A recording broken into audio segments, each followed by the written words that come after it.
One of the reasons why, too, in my opinion, is a lot of these guys, the Patton Oswalts of the world, they kind of, one of the reasons they've sort of taken the role of being the cancelers is because of people like you again, where they essentially, got popular doing edgy comedy. And that doesn't necessarily fit the case of Fallon, but a lot of these people, Kimmel and whatever, when he was, I loved the stuff he was doing for a long time.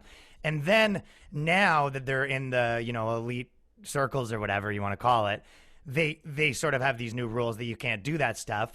And the young people and the people that aren't beholden to networks and all these things, it's like they're competing against you with their hands tied behind their back because you're just doing what they were doing 10 years ago that they can't do it anymore. So they're like, well, we're getting walked circles around by these guys. And it's like, okay, we need to shut this down. These are our competitors and they're demoing us.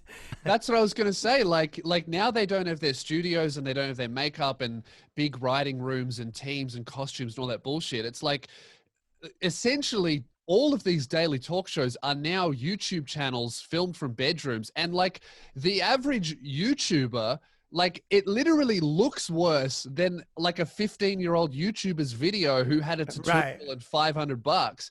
It not only does it look worse, it's also less funny. Like all of these comedians are getting exposed by themselves. Well, once you take away all of the magic, all the flashing lights, the audience, the sign that literally says applause, you're just a bad YouTuber.